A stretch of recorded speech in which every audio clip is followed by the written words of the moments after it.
My name is Madison Harper, I'm 28 years old, and I thought I'd finally found peace after my brutal divorce last year. Then my phone rang that Tuesday afternoon in late June. Madison, honey, we've got wonderful news. My mother Linda chirped through the speaker. Your father and I have booked the entire extended family for July 4th week at your beautiful new lake house. Everyone's so excited to finally see it. My blood went cold. I never gave them permission. This was supposed to be my sanctuary, my fresh start away from toxic people. Mom, you can't just. But Shed already hung up. 20 minutes later, I was speeding toward the lake, my heart pounding with dread, when I saw the flashing red and blue lights in my driveway. Before we dive into what happened next, let me know where you're watching from in the comments below. If you're ready to hear how my own family tried to destroy my life, hit that like button and make sure to subscribe because this story gets absolutely wild. Trust me, you won't believe what my brother Derek was really up to behind the scenes. I counted 23 people sprawled across my property like they owned the place. My pristine lake house looked like a tornado had hit it. Garbage overflowed from my kitchen trash cans, muddy footprints stained my white carpet, and someone had left wet towels draped over my antique furniture. The smell of grease and beer hung heavy in the air, mixing with the sound of children screaming and adults arguing loudly on my back deck. I stood frozen in my doorway, watching strangers treat my sanctuary like a frat house. Madison, there you are! My mother Linda called out, not even looking up from where she was directing my cousin Jessica's bratty kids to jump on my white leather couch. We were wondering when you'd show up to your own party. Her voice carried that familiar passive-aggressive tone that had dominated my childhood, the one that made everything sound like my fault. She wore a flowing sundress and oversized sunglasses, playing the part of gracious hostess in my own home. What the hell is going on here? I demanded, my voice shaking with rage and disbelief. I never said you could use my house, I never invited anyone. My hands trembled as I surveyed the destruction.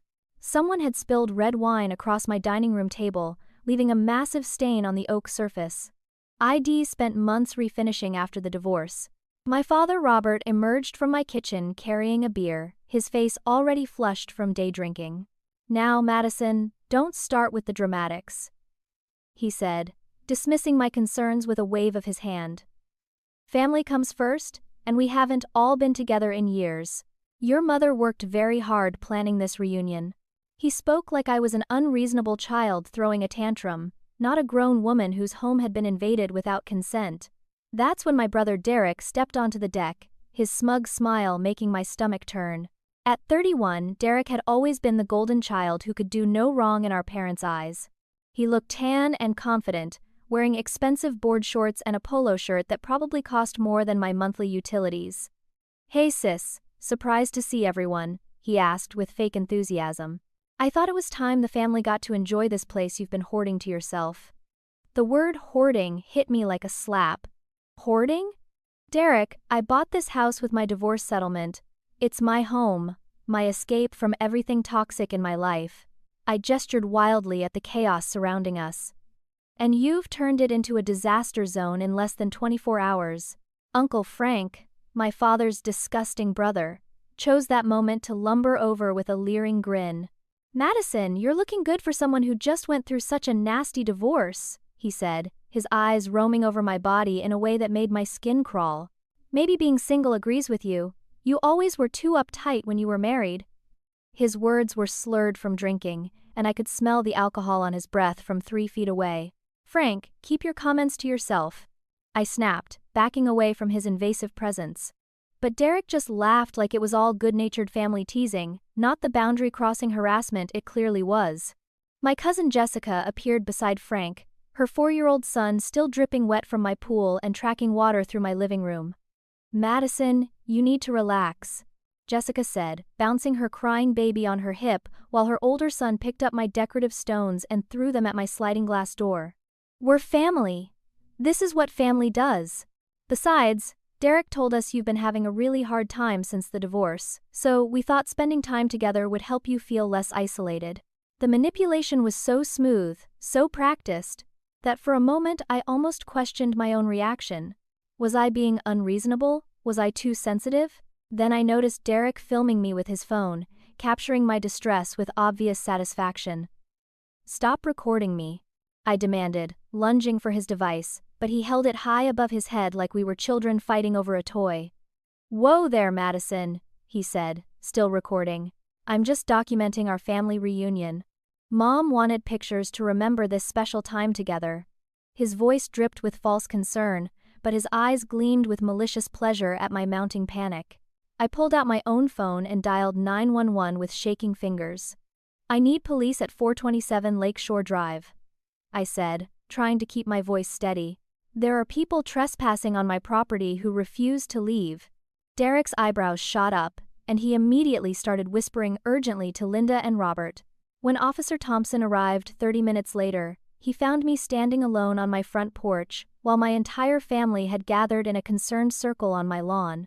They'd cleaned up just enough to look respectable, and Linda had tears streaming down her face as she spoke in hushed, worried tones to Robert.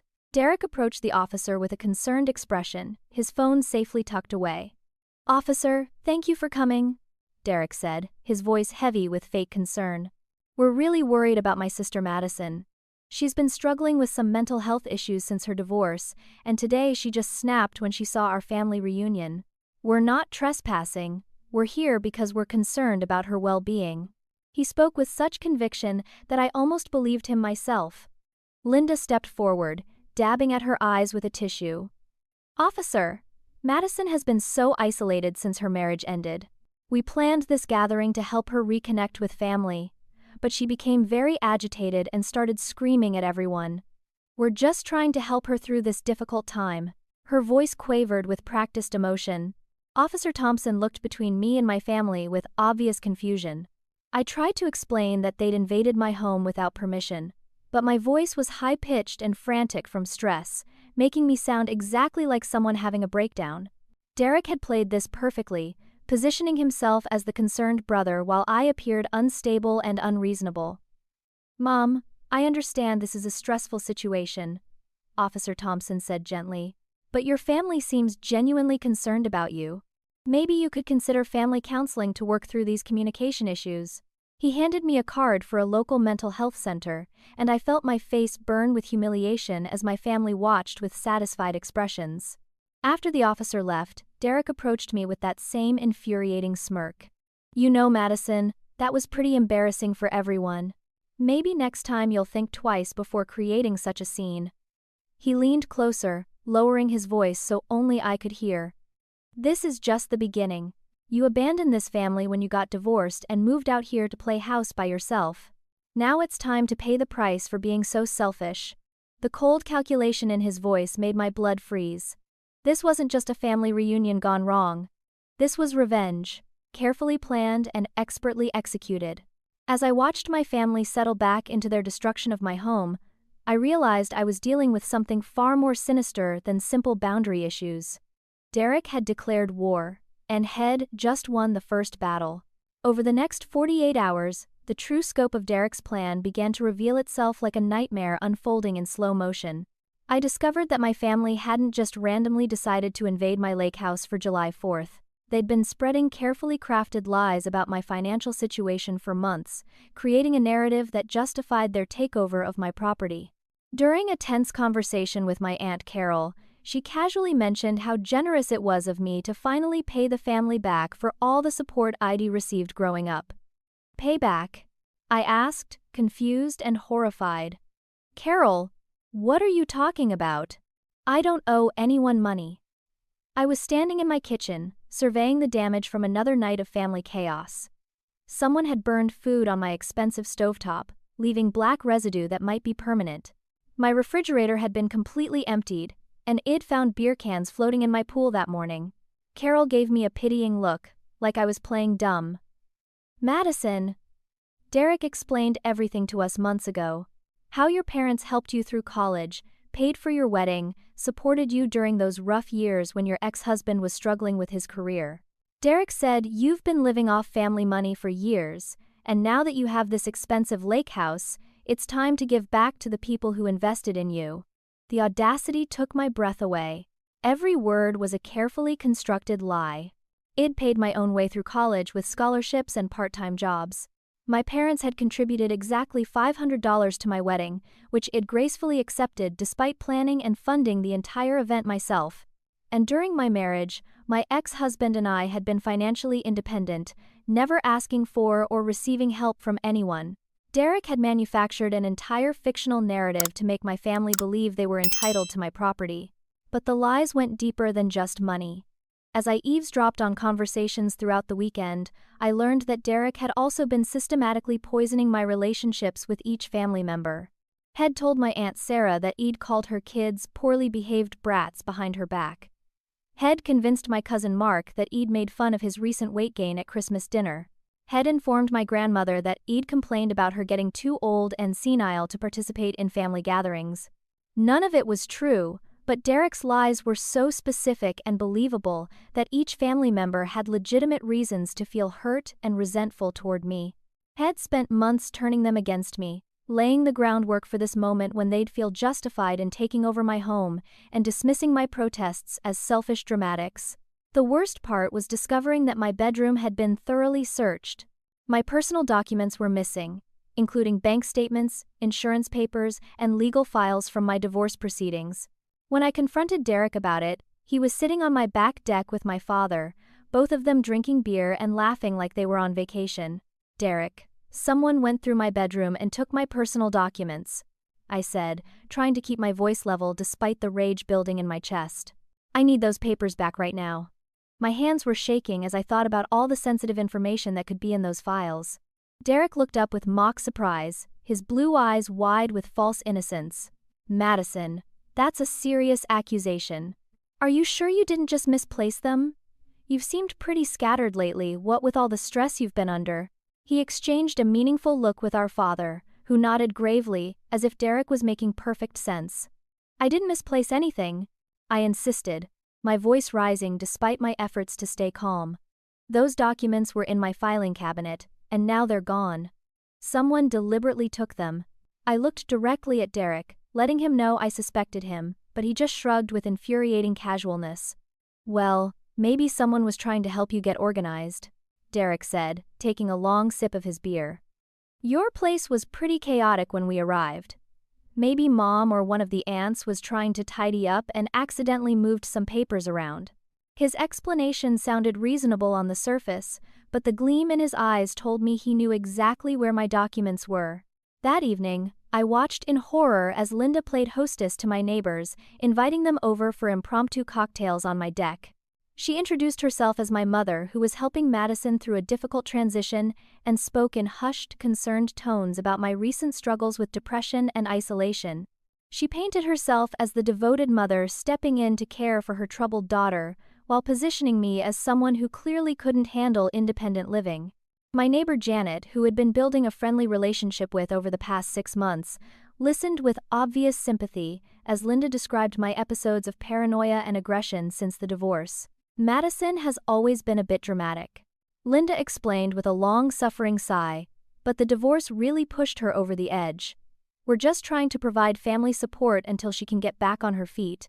I wanted to interrupt and defend myself, but I'd learned from the police incident that my emotional reactions only made me look more unstable. Instead, I retreated to my bedroom and found my Aunt Carol sitting on my bed with her phone out, clearly recording our conversation from earlier. She quickly ended the recording when she saw me, but not before I realized that my family was actively gathering evidence to support their narrative about my mental state. "Carol, were you just recording me?" I asked, my voice hollow with betrayal. Carol had always been one of my favorite relatives, someone I'd trusted and confided in over the years. Discovering her participation in Derek's scheme felt like another knife in my back. "Oh, honey, I was just taking some video for the family scrapbook," she said with forced lightness, but her face was flushed with guilt. "You know how your mother likes to document everything." She couldn't meet my eyes as she spoke, and I realized that even Carol, who'd known me since birth, was willing to betray me if Derek's manipulation was convincing enough. That night, as I lay awake listening to my family party loudly throughout my house, I began to understand the true scope of what I was facing. This wasn't just a boundary violation or a misunderstanding about hospitality. Derek had orchestrated a systematic campaign to destroy my credibility, isolate me from family support, and justify taking control of my property and finances. Head turned my own relatives into weapons against me, and he was just getting started. The next morning, I discovered him in my home office, casually flipping through my financial files like he had every right to examine my private information.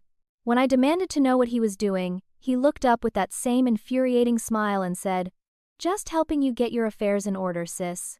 You've got quite a bit of debt here, and some pretty questionable financial decisions since the divorce. I think the family needs to have a serious conversation about your spending habits." I knew then that Derek wasn't just planning to ruin my July 4th weekend. He was planning to ruin my entire life, and had convinced my family to help him do it. The devastating truth about Amy's betrayal hit me like a physical blow on the fourth morning of my family's occupation. I'd always considered my younger sister Amy my closest ally in our dysfunctional family dynamic.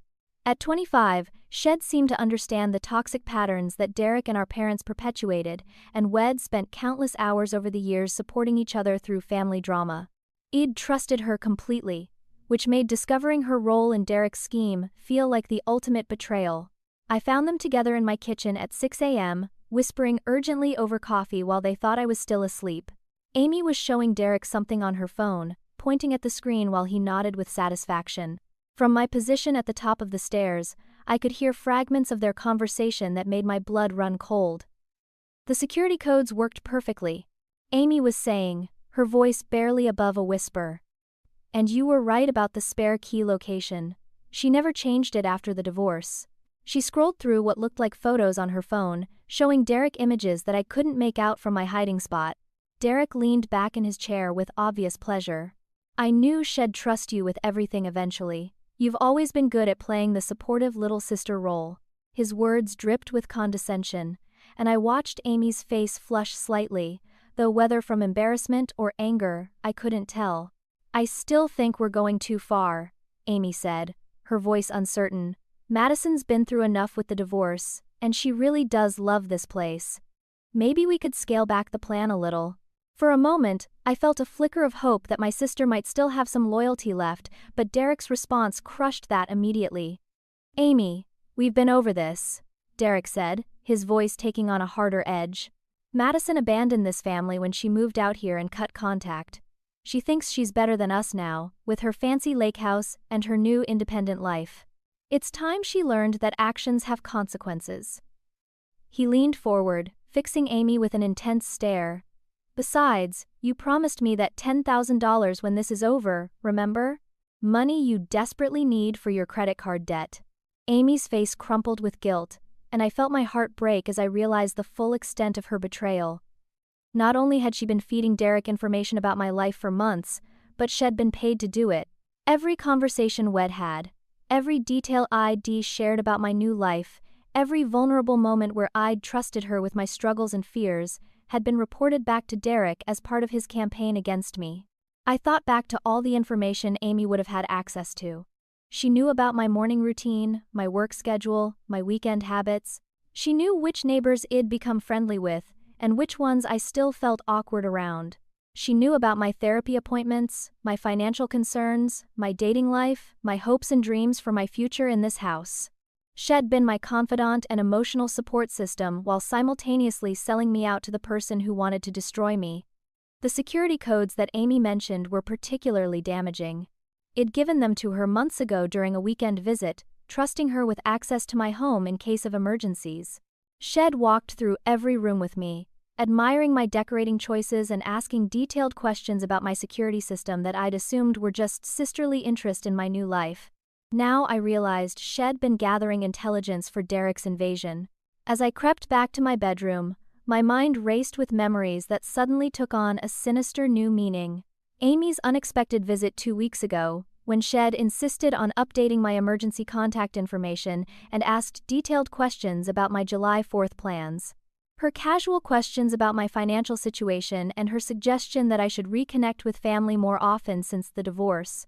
Her enthusiastic support when I'd told her about buying the lake house, followed by probing questions about mortgage payments and property taxes. When I confronted her later that morning, Amy immediately broke down crying, but her tears felt manipulative rather than genuine. We were standing on my back deck, watching Derek organize some kind of boat rental for the extended family to use on my private dock without permission. "Amy, I heard you and Derek talking this morning," I said, trying to keep my voice steady despite the rage and heartbreak warring in my chest. "I know you've been feeding him information about my life. I know you gave him my security codes and helped plan this whole invasion." My hands were trembling as I spoke, and I had to grip the deck railing to stay upright. Amy's face went pale, and she immediately launched into what sounded like a rehearsed explanation. "Madison, you don't understand. Derek said he was worried about you, that you were isolating yourself too much and making poor decisions. He said the family needed to intervene because you weren't thinking clearly after the divorce." Her voice was high-pitched and defensive, and she couldn't meet my eyes as she spoke. "That's bullshit and you know it," I shot back, my voice rising with emotion. "Derek doesn't care about my well-being. He cares about destroying my life because I've finally broken free from this toxic family dynamic. And you helped him do it for money, Amy. You sold me out for $10,000. Amy's crying intensified, but she still wouldn't look at me directly. "I'm drowning in debt, Madison. You don't understand what it's like to be struggling financially while watching you live in this beautiful house by the lake. I needed that money to pay off my credit cards, and Derek said this would just be a harmless prank to bring the family together." Her justifications sounded weak even to her own ears, and she seemed to realize how pathetic she sounded. But instead of apologizing or offering to help fix the situation, Amy did something that shocked me to my core. She straightened up, wiped her tears, and said, "Besides, maybe Derek's right. Maybe you do need to remember where you came from and stop acting like you're too good for your own family." Before I could respond, the rest of the family materialized around us, apparently alerted by Amy's crying. Linda immediately went into protective mother mode, wrapping her arms around Amy and shooting me accusatory looks. "Madison, what did you say to make your sister cry?" she demanded, as if I were the villain in this scenario. Derek appeared with his usual perfect timing, his face a mask of concern as he surveyed the scene. "Is everything okay out here? Amy, what's wrong?" He played his part flawlessly, the caring brother worried about family drama, while I stood there looking like the aggressor who'd made my poor sister cry. "Madison is being paranoid again," Amy said, her voice stronger now that she had family support. "She's accusing me of helping Derek plan this reunion, like we're involved in some kind of conspiracy against her. It's really concerning how suspicious she's become of everyone who tries to help her." The family rallied around Amy immediately, offering comfort and support while treating me like an unstable troublemaker.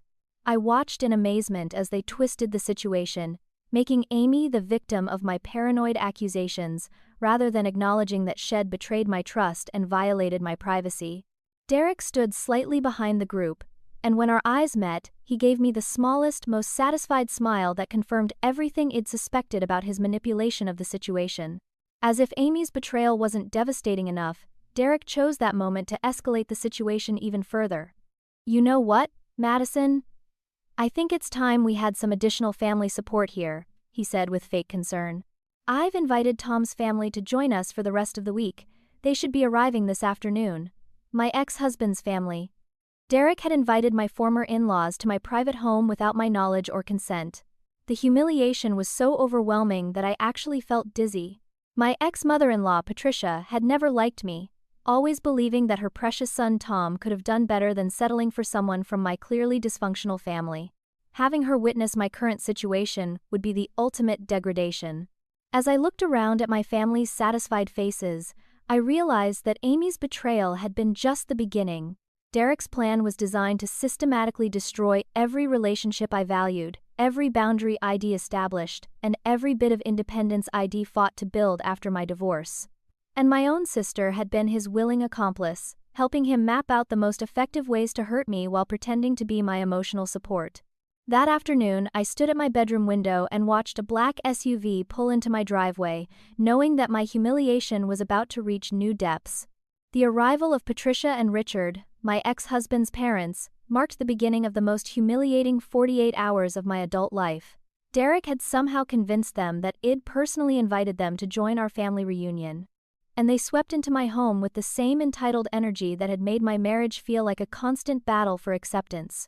Patricia immediately began critiquing my housekeeping skills, while Richard made passive-aggressive comments about my failure to maintain family relationships after the divorce. But Derek's masterstroke wasn't just inviting my former in-laws to witness my breakdown. On July 4th morning, I woke up to discover that Head organized a massive party on my property without consulting me, advertising it on social media as an epic lake house celebration and inviting hundreds of strangers to my private home.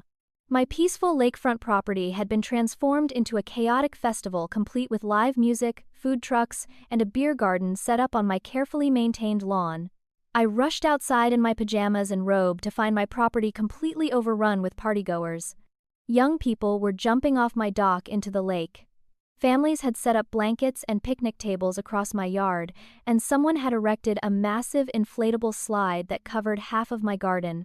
The noise was deafening, with music pumping from multiple speakers while hundreds of voices created a constant din of celebration. My quiet sanctuary had become a public carnival overnight. "Derek? What the hell is this?" I screamed, grabbing his arm as he supervised the installation of additional party equipment.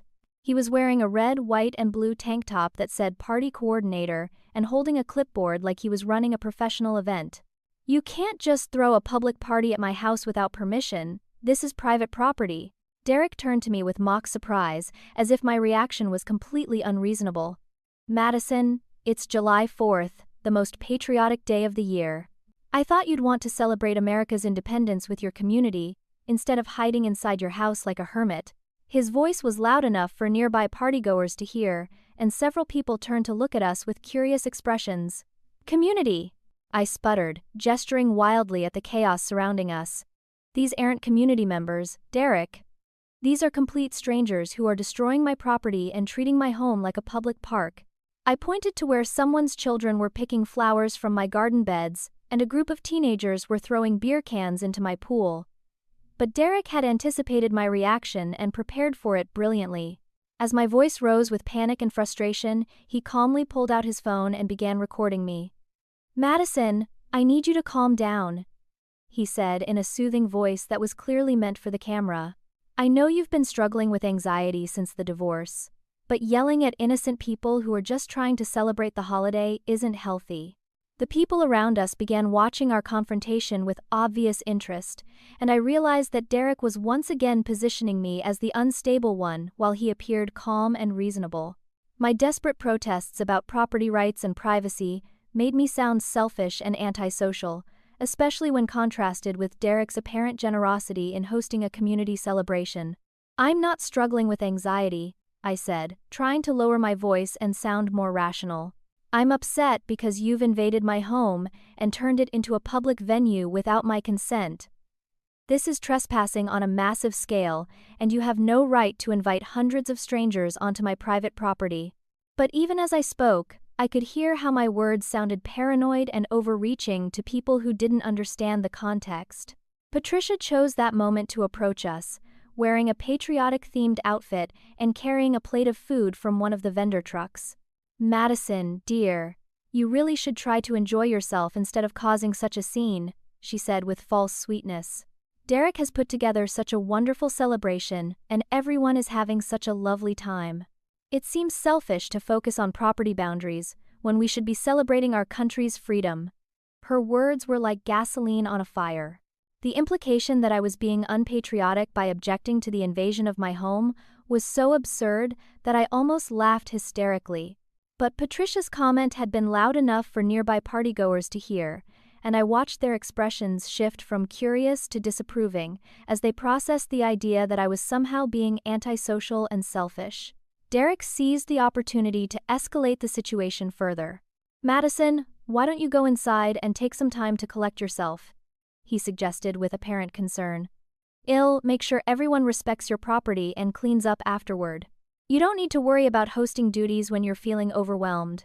His suggestion sounded reasonable and caring, but it effectively banished me from my own yard while positioning him as the responsible host who was managing both the party and his unstable sister. As I stood there in my pajamas, surrounded by hundreds of strangers who were treating my property like a public festival, I felt completely powerless. Every attempt to assert my rights or express my objections made me look more unreasonable, while Derek's calm management of the situation made him appear mature and responsible. Head created a scenario where defending myself made me the villain, and staying silent meant accepting the complete violation of my boundaries. The situation deteriorated rapidly throughout the day. My neighbors began calling the police to complain about the noise and traffic, but when officers arrived, they found what appeared to be a legitimate community celebration hosted by Derek and supported by my extended family. Patricia and Richard spoke glowingly about Derek's community spirit and expressed concern about my antisocial behavior in objecting to such a patriotic celebration. By afternoon, I discovered that partygoers were literally stealing my personal belongings. I caught a group of college-aged kids loading my outdoor furniture into their truck, claiming that Derek had told them they could take some party favors home.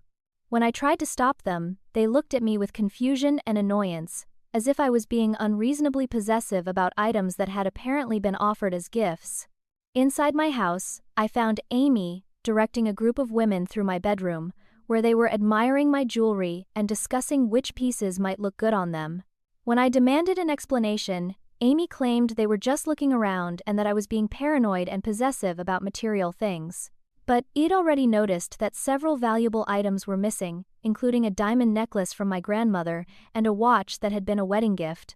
Derek filmed my increasingly frantic attempts to protect my belongings, narrating my behavior like a nature documentary about an unstable person having a breakdown. As you can see, Madison is becoming very agitated about people enjoying her property, he said to his phone camera, while I tried to reclaim stolen items. This kind of possessive, antisocial behavior has been escalating since her divorce, and we're all very concerned about her mental state. The final blow came when Derek announced that he'd be posting highlights from the party on social media, including footage of my episodes throughout the day. Head created a narrative where I was the problematic family member who couldn't handle normal social interaction, while he was the patient, caring brother trying to help me reconnect with people. The videos would show me looking disheveled and frantic while everyone else appeared to be having innocent fun at a patriotic celebration. That evening, as I surveyed the destruction of my property and the theft of my belongings, I realized that Derek had accomplished something truly diabolical. Head turned my own home into a weapon against me, using my space and my belongings to humiliate me in front of my community while positioning himself as the reasonable family member who was trying to help. I'd been robbed, violated, and publicly humiliated, but anyone watching Derek's carefully edited videos would see me as an unstable woman who couldn't handle her brother's generous attempt to bring people together for a patriotic celebration. 2 days after Derek's disastrous July 4th party, I woke up to the sound of heavy knocking on my front door at 6 a.m. Through my bedroom window, I could see multiple police vehicles in my driveway, including what appeared to be an unmarked detective car and a van that belonged to some kind of specialized unit. My heart raced as I threw on a robe and hurried downstairs, wondering if someone had finally reported the property damage from the party or if neighbors had filed formal complaints about the chaos.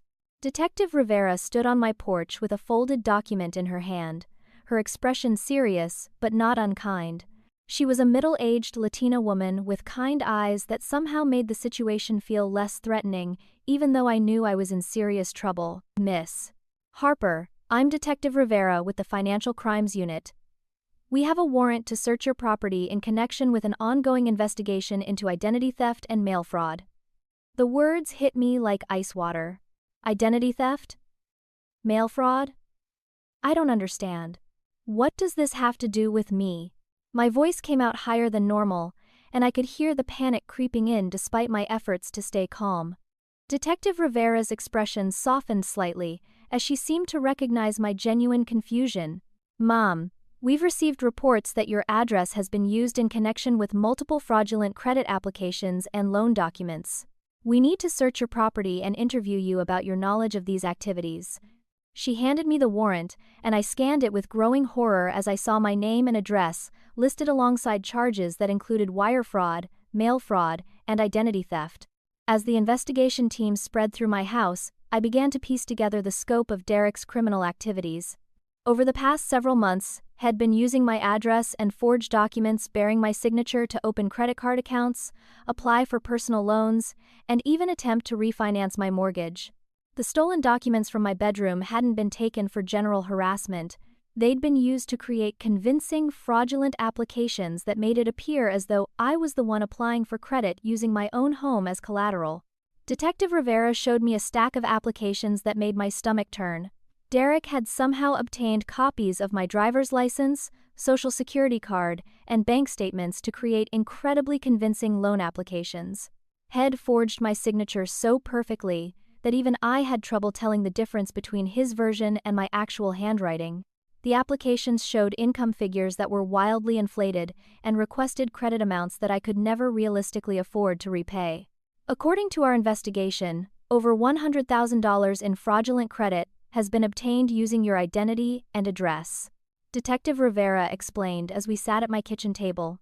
The applications were submitted from various locations, but they all list this address as the primary residence, and someone has been intercepting the mail to prevent you from receiving notifications about the accounts.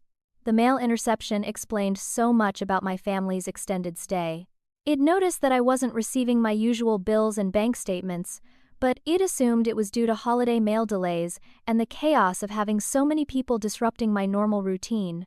Derek had been systematically stealing my mail to cover his tracks, ensuring that I wouldn't discover the fraudulent accounts until it was too late to prevent the damage. As the search continued, investigators found evidence that Derek had established an entire identity theft operation using my home as his base. They discovered a laptop hidden in my basement that contained templates for forged documents, detailed records of his fraudulent activities, and communications with other criminals who were apparently part of a larger identity theft ring. My home hadn't just been invaded for a family reunion, it had been transformed into a criminal headquarters.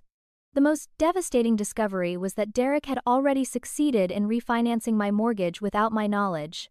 Using forged documents and the stolen personal information, Head applied for a new loan against my house that was significantly larger than my original mortgage. The difference between the old loan and the new one, approximately $75,000, had been deposited into an account that Derek controlled. Miss Harper, I need to inform you that your property is currently at risk of foreclosure due to missed payments on this fraudulent refinance loan, Detective Rivera said gently. Because the loan appears to be legitimate based on the forged documents, the bank has legal grounds to begin foreclosure proceedings. Even though you were the victim of identity theft, untangling this situation could take months or years through the courts. I felt the world spinning around me as I realized the full scope of what Derek had done. Not only had he humiliated me and stolen my belongings, but had committed serious federal crimes that could result in me losing my home. The house I'd bought with my divorce settlement, my sanctuary and symbol of independence, was now collateral in a criminal scheme that could destroy my financial future even if I was eventually proven innocent. When my family learned about the police investigation, their reactions revealed the depth of Derek's manipulation and their own willingness to sacrifice me to protect him. Linda immediately declared that the charges must be fabricated because Derek would never do something like this to family. She suggested that I must have been involved in the fraud myself and was now trying to blame Derek to avoid responsibility. Patricia and Richard, my former in-laws, were delighted to witness my public humiliation. We always knew Madison had questionable character, Patricia told Detective Rivera with obvious satisfaction. This kind of criminal behavior doesn't surprise us at all. Poor Derek probably got caught up in her schemes without realizing how serious they were. Even Amy, despite her obvious guilt about her own role in Derek's plan, refused to admit what she knew about his criminal activities. When Detective Rivera questioned her about the information Shed provided to Derek, Amy claimed Shed only shared harmless family updates and had no knowledge of any fraudulent activities. Her willingness to let me face criminal charges rather than admit her complicity was perhaps the most heartbreaking betrayal of all. The investigation revealed that Derek had fled the area as soon as he learned about the police involvement. His carefully planned family reunion had been designed not just to humiliate me, but to provide cover for his criminal activities and then disappear before facing consequences. Head used my own relatives as unknowing accomplices, manipulating their emotions and resentments to create the perfect smokescreen for his fraud scheme. As Detective Rivera explained the potential criminal and civil consequences I was facing, I realized that Derek had created the perfect crime. Even if I could eventually prove my innocence, the legal battles would bankrupt me, the damage to my credit would last for years, and I could still lose my home to foreclosure proceedings. Head turned my family against me so thoroughly that none of them would testify on my behalf, and his careful documentation of my mental instability could be used to suggest that I was an unreliable witness to his crimes. That night, sitting alone in my violated home while facing the possibility of federal charges and financial ruin, I understood that Derek's revenge had been far more sophisticated and devastating than Id ever imagined. He hadn't just wanted to humiliate me for leaving the family behind. Head wanted to completely destroy my life and ensure that I'd never be able to rebuild my independence. And Head very nearly succeeded. The foreclosure notice arrived on a Tuesday morning exactly 3 weeks after the police search, delivered by certified mail that I had to sign for with shaking hands. The legal document informed me that I had 30 days to bring my fraudulent mortgage current or face the loss of my home. The amount due was staggering, over $12,000 in missed payments on a loan I'd never applied for, with interest and penalties that increased daily. My lawyer had warned me this was coming, but seeing it in black and white made the nightmare feel devastatingly real. That same afternoon, Derek's criminal conspiracy reached its most devastating climax. I returned from a meeting with my attorney to find another team of investigators at my property, this time from the FBI's white-collar crime division. They informed me that Derek's identity theft operation was far more extensive than anyone had initially realized, involving dozens of victims across multiple states and potentially millions of dollars in fraudulent loans and credit applications. Agent Sarah Chen, a sharp-eyed woman in her 40s, explained that my case had become the centerpiece of their investigation because Derek had made a crucial mistake in his documentation. Mr. Harper kept detailed records of his criminal activities on that laptop we found in your basement, she said, reviewing files on her tablet. Unfortunately for you, many of those records are designed to make it appear that you were a willing participant in the fraud scheme rather than a victim. The fake evidence Derek had created was sophisticated and convincing. Head fabricated email conversations between us discussing fraudulent loan applications, created fake bank statements showing suspicious deposits into accounts bearing my name, and even recorded phone conversations using voice modification software that made it sound like I was coordinating criminal activities with him.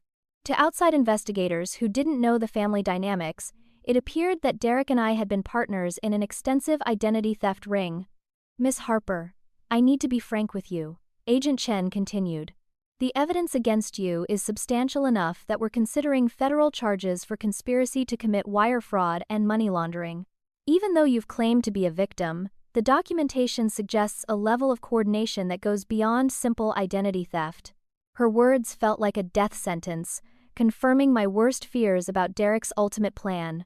The stress of facing potential federal charges while dealing with foreclosure proceedings finally broke me completely. I spent 3 days in bed, unable to eat or sleep, alternating between panic attacks and periods of complete emotional numbness. When my neighbor Jake knocked on my door to check on me, he found me in such a deteriorated state that he insisted on driving me to the emergency room. The brief hospitalization for exhaustion and dehydration became another weapon in Derek's arsenal. News of my psychiatric emergency spread through my family network, providing further evidence of my supposed mental instability. Linda told anyone who would listen that my breakdown proved she'd been right to worry about my mental health all along. The medical records from my hospital stay could be used to support Derek's narrative that I was an unstable person who might have committed crimes during a period of psychological crisis. When I returned home from the hospital, I felt completely defeated. My savings were depleted from legal fees, my credit was destroyed, my family had abandoned me, and I was facing both foreclosure and federal criminal charges. Derek had succeeded in stripping away everything that mattered to me, leaving me isolated and vulnerable with no apparent path forward. I spent hours sitting on my deck, staring at the lake, and wondering if I should just accept defeat and let Derek's plan reach its conclusion. But salvation came from the most unexpected source. Mrs. Patterson, my 80-year-old neighbor who lived in the small cottage next door, appeared at my back door carrying a manila envelope and wearing an expression of fierce determination. I'd barely spoken to her since moving to the lake, assuming she preferred privacy and quiet, but she'd apparently been paying much closer attention to the situation than I'd realized. "Madison, dear, I think it's time we had a conversation," she said, settling herself into one of my deck chairs with the confidence of someone who wouldn't be easily dismissed. "I've been watching the circus that's been happening at your house for the past month, and I've seen enough to know that you're being railroaded by your own family. Mrs. Patterson opened her envelope and pulled out a collection of photographs, documents, and what appeared to be audio recording equipment. "Honey, I may be old, but am not blind or deaf. I've been documenting everything that's happened here since your family arrived, and I have evidence that's going to change everything about your situation." The photographs were devastating to Derek's carefully constructed narrative. Mrs.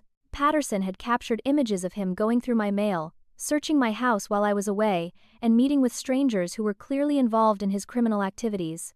Shed photographed the damage to my property, the theft of my belongings, and the chaos of his unauthorized party. Most importantly, Shed documented his coordination of activities that proved premeditation rather than spontaneous family drama. But the audio recordings were even more damaging.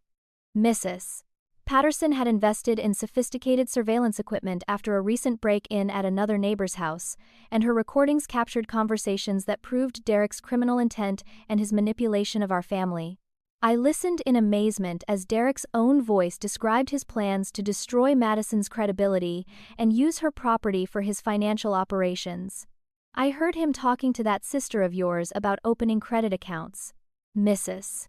Patterson said, fast-forwarding through hours of recorded material. "He specifically told her that he was going to ruin your finances and make sure you lost this house as punishment for abandoning the family. That's not the conversation of someone who's just worried about your well-being." The recordings also captured Derek coaching other family members on what to say to police and investigators, proving that their statements about my mental health and supposed criminal involvement had been coordinated lies rather than genuine concerns. Linda's tearful performance about my instability had been rehearsed, and Amy's claims of ignorance about Derek's activities were contradicted by conversations where she actively helped him plan fraudulent applications. Mrs. Patterson also introduced me to Tony Ramirez, a firefighter who lived 2 blocks away and had witnessed Derek's party preparation activities. Tony had found Derek's behavior suspicious when had seen him setting up commercial equipment and coordinating with vendors for what was supposedly a private family gathering. Had taken his own photographs and had documented license plates of vehicles involved in the operation. "Madison, your brother was running a criminal enterprise out of your house," Tony explained as we reviewed his evidence. "What looked like party planning was actually him bringing in criminal associates and using your property as a base for coordinating fraudulent activities across multiple states. I've seen organized crime investigations before, and this has all the hallmarks of a sophisticated operation." Together, Mrs. Patterson and Tony had assembled evidence that completely undermined Derek's narrative about spontaneous family dynamics and my supposed mental instability. Their documentation showed premeditation, criminal conspiracy, and systematic manipulation that went far beyond anything that could be explained by concern for my well-being or normal family conflict. But perhaps most importantly, they provided me with something I'd lost completely: allies who believed in my innocence and were willing to fight for my vindication. Mrs. Patterson's fierce loyalty and Tony's professional expertise gave me hope that Derek's plan might not be as foolproof as it had seemed. For the first time since this nightmare began, I had evidence and witnesses that could prove my version of events. "Now, dear," Mrs. Patterson said, gathering her materials with obvious satisfaction, "let's go destroy that evil little boy's life the way he tried to destroy yours." I didn't live through 8 decades of drama to watch some spoiled brat ruin a good woman's future. As we prepared to contact Agent Chen with our new evidence, I felt something I hadn't experienced in weeks. Hope that Derek's carefully constructed web of lies was about to unravel in spectacular fashion. Agent Chen's entire demeanor changed when Mrs. Patterson and Tony presented their evidence at the FBI field office the following Monday morning. The audio recordings were particularly damning because they captured Derek explicitly discussing his plans to commit identity theft and frame me for his crimes. His own voice describing how he intended to make Madison pay for abandoning the family, and his detailed explanations of fraudulent loan applications completely destroyed his narrative that I'd been a willing participant in his scheme. "This changes everything about our investigation," Agent Chen admitted as she reviewed Mrs. Patterson's surveillance materials. Mr. Harper's own words prove criminal intent and conspiracy. But more importantly for your case, Miss Harper, they prove that you were a victim rather than a participant. These recordings will be crucial evidence for both the criminal prosecution and your civil recovery efforts. The FBI moved quickly once they had concrete proof of Derek's criminal conspiracy.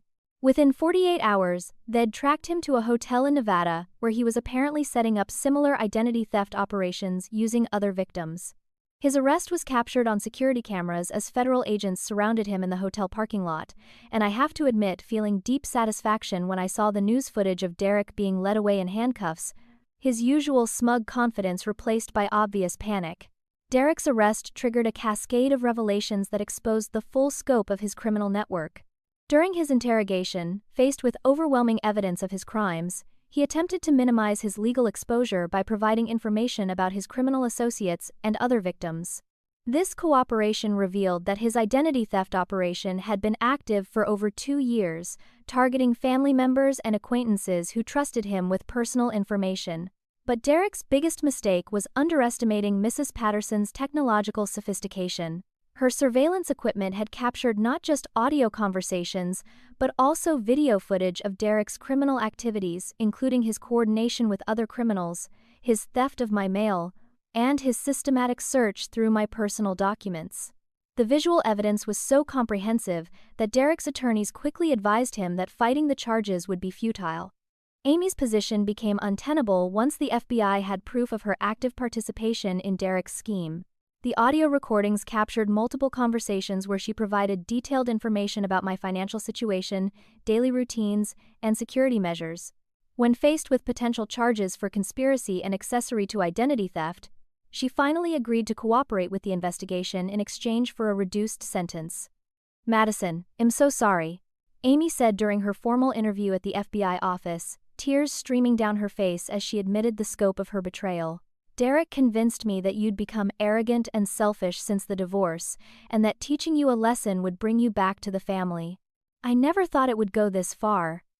I never thought he was planning to destroy your life completely."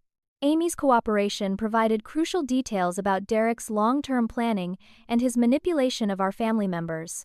She revealed that Derek had been cultivating resentment against me for over a year, spreading lies and half-truths that turned relatives against me before his final assault. Her testimony helped prosecutors understand that Derek's crimes weren't impulsive decisions, but part of a calculated campaign of revenge that had been months in the making. The investigation also revealed that Linda had more knowledge of Derek's activities than Shed initially claimed. While she wasn't directly involved in the identity theft, the recordings showed that Shed been aware Derek was using my home for business activities that she chose not to question. Her claims of complete ignorance were undermined by conversations where Derek referenced his financial projects, and her responses indicated she understood something inappropriate was happening.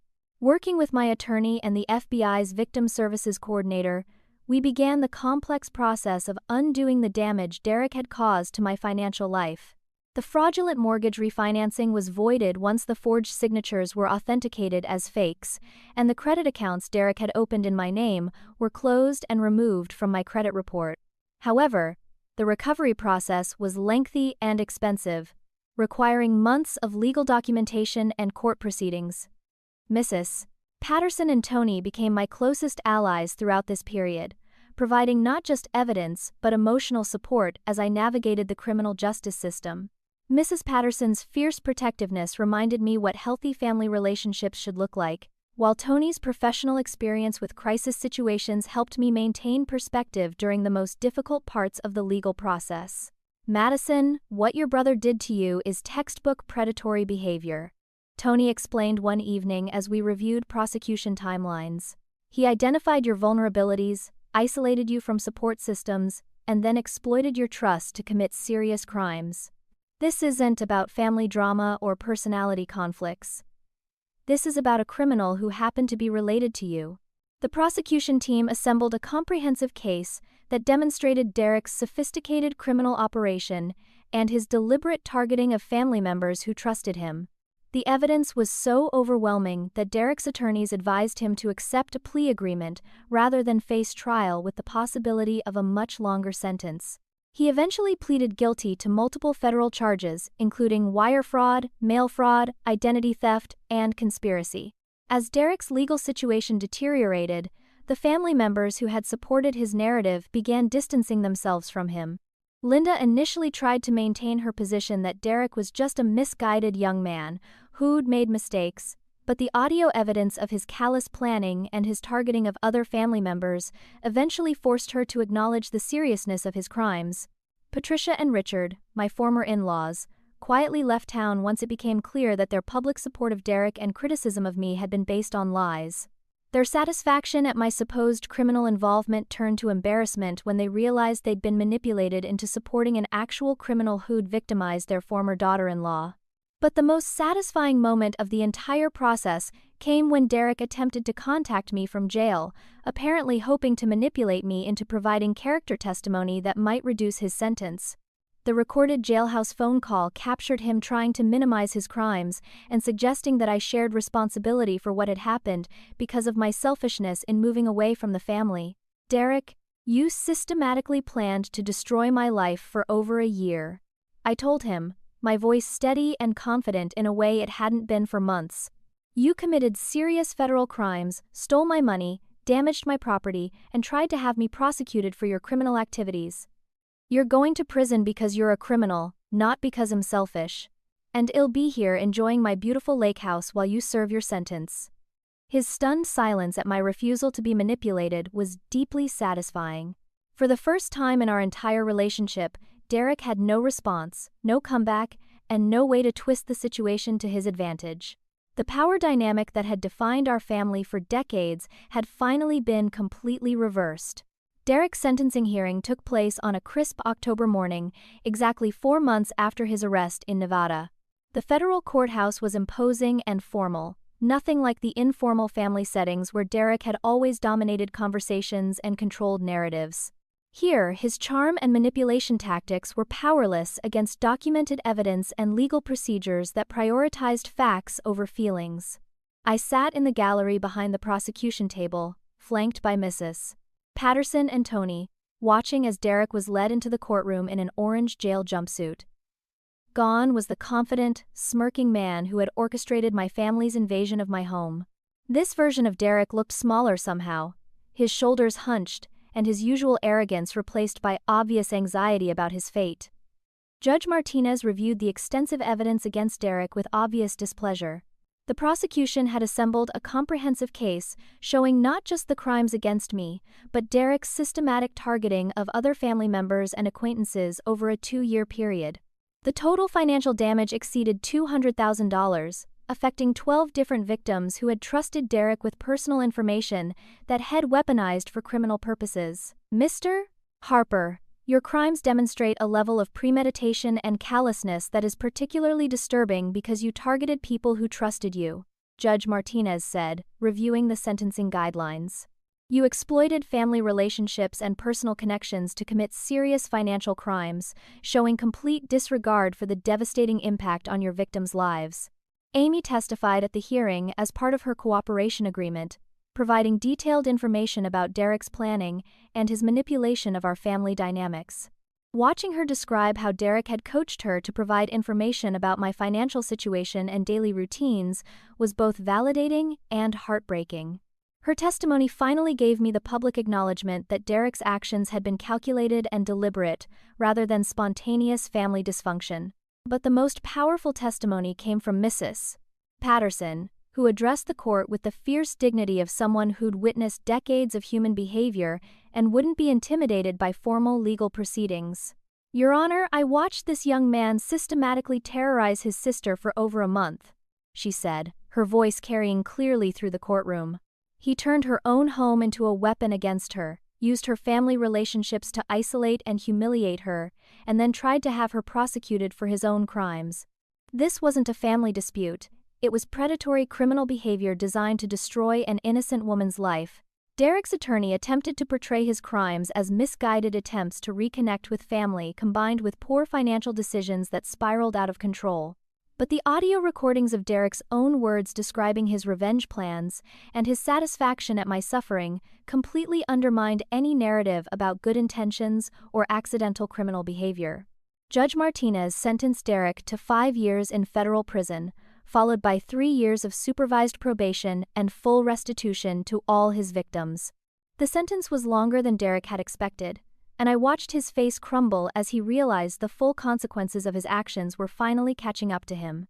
Linda attended the hearing but sat on the opposite side of the courtroom from me, apparently still struggling to reconcile her image of Derek as the golden child with the reality of his criminal conviction. After the sentencing, she approached me in the courthouse hallway with what appeared to be a prepared speech about family forgiveness and moving forward together. "Madison, I know this has been difficult for everyone, but Derek is still family," she said, her voice carrying the same manipulative undertones that had dominated my childhood. "I hope you'll consider visiting him in prison and working toward reconciliation. Family should stick together during difficult times." Her attempt to reframe Derek's criminal conviction as a family crisis that required my support was so audacious that I almost laughed. "Linda, Derek spent over a year planning to destroy my life," I replied, my voice calm and confident. "He committed serious federal crimes, stole my money, tried to have me prosecuted for his criminal activities, and showed no remorse until he was facing prison time. Has not family anymore, has a convicted criminal who targeted me for revenge because I refused to tolerate your toxic family dynamics." Linda's shocked expression suggested she'd expected me to eventually forgive Derek and return to our dysfunctional family patterns. My clear refusal to engage with her manipulation tactics left her speechless, and she walked away without another word.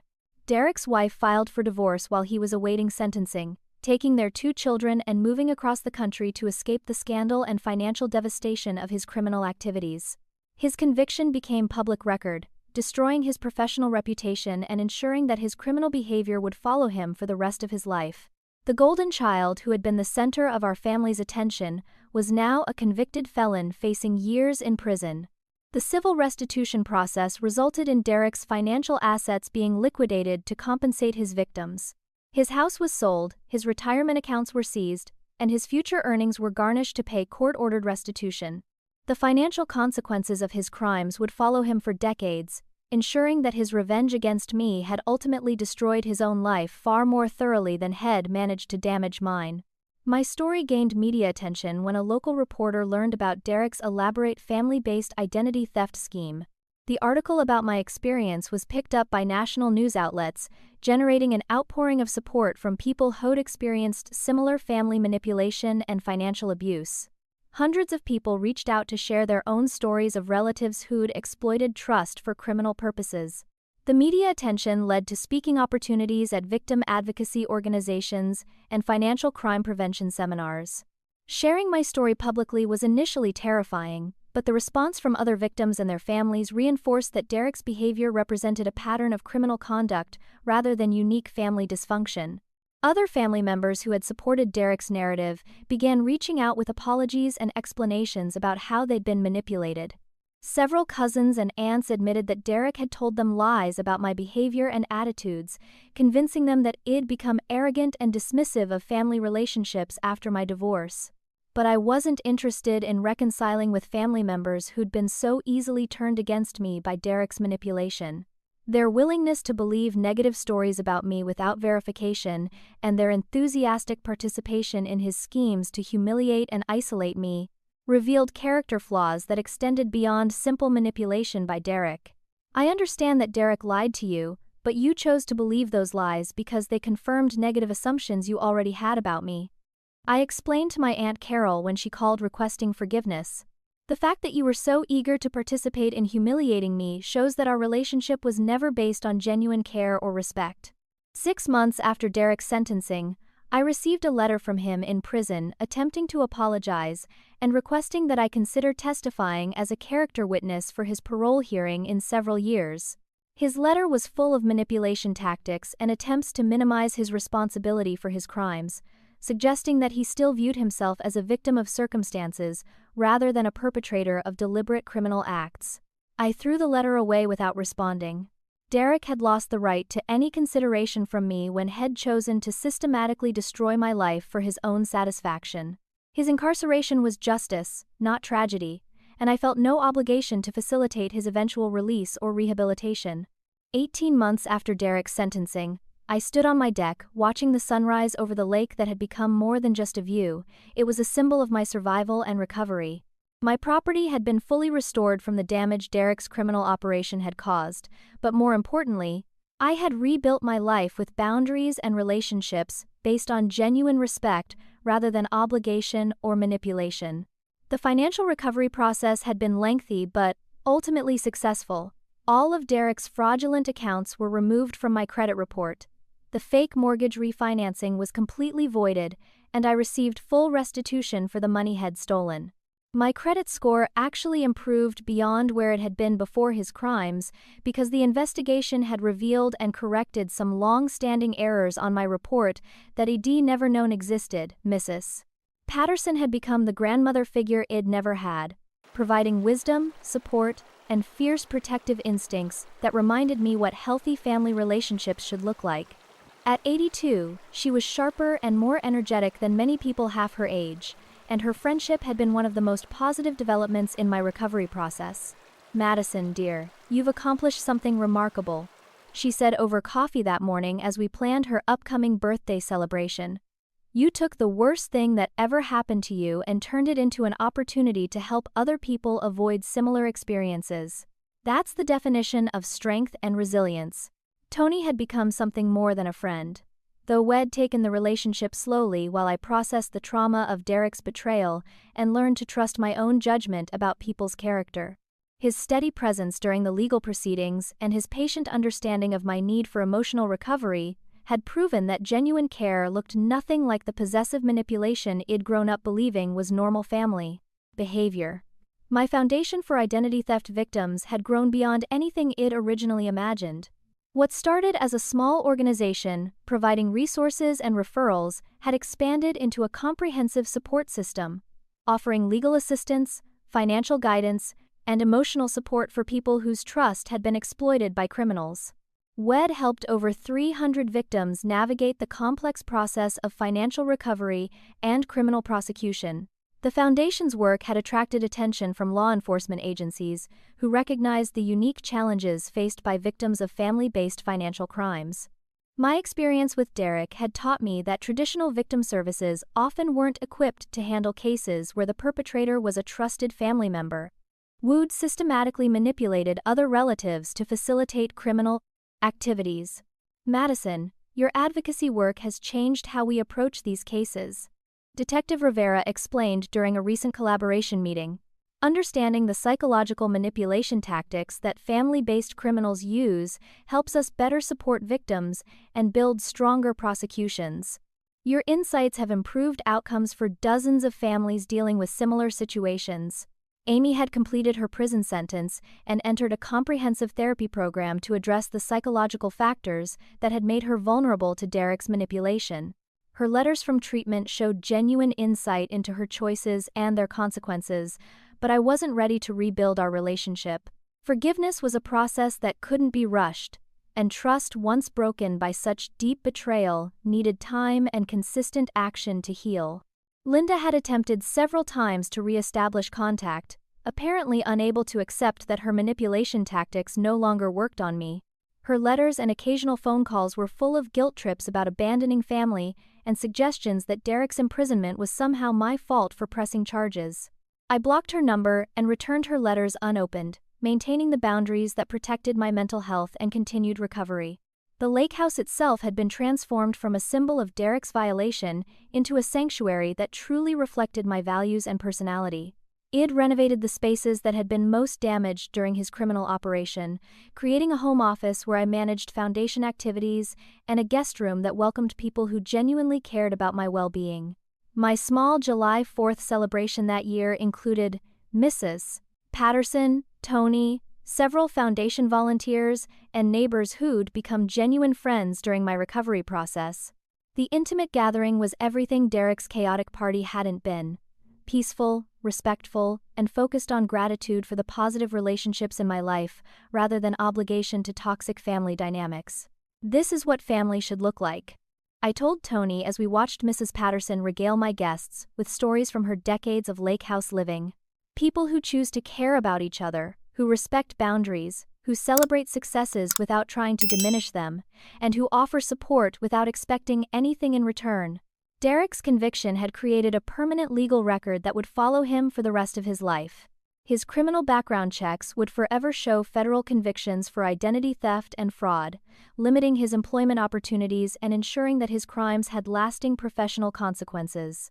The golden child who had once seemed destined for success had become a cautionary tale about the consequences of exploiting trust for criminal purposes.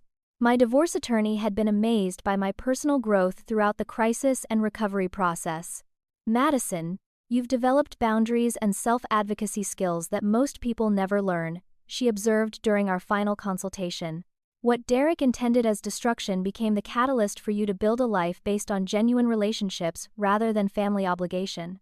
The media attention around my story had connected me with other advocates working to address family-based financial crimes and domestic economic abuse. Speaking at conferences and workshops about my experience had been emotionally challenging but ultimately rewarding as I saw other victims gain confidence to seek help and pursue justice. As I reflected on the 18 months since Derek's arrest, I realized that his attempt to destroy my independence had ultimately made me stronger and more self-reliant than ever before. Learning to trust my own judgment, set firm boundaries, and choose relationships based on mutual respect rather than family obligation had been painful but transformative lessons. The woman who had been terrorized by her brother's criminal scheme was gone, replaced by someone who understood her own worth and refused to accept treatment that diminished her dignity. Derek had tried to break me, but instead had freed me from toxic family patterns that had limited my potential for decades. My final contact with Derek came through his prison counselor, who called to inform me that Derek was requesting family contact as part of his rehabilitation program. I declined to participate, explaining that Derek had lost the right to any consideration from me when had chosen criminal behavior over family respect. "I wish Derek success in his rehabilitation, but I won't be part of that process," I told the counselor.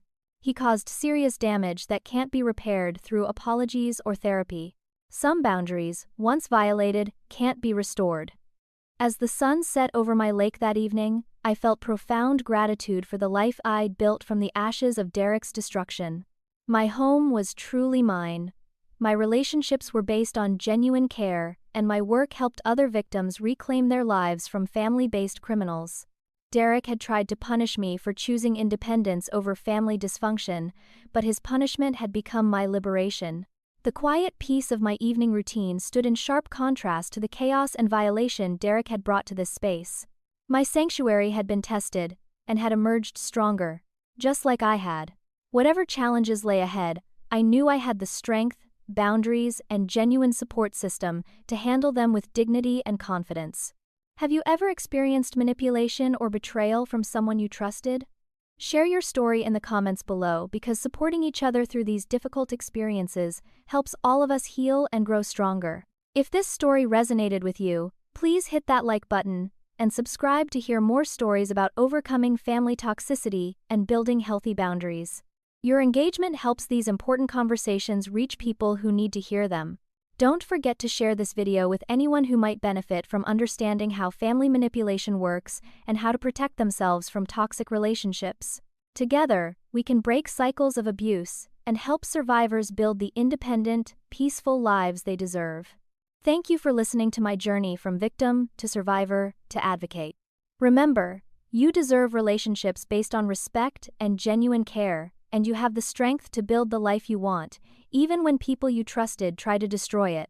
Stay strong, trust your instincts, and never let anyone convince you that you deserve to be treated with anything less than dignity and respect.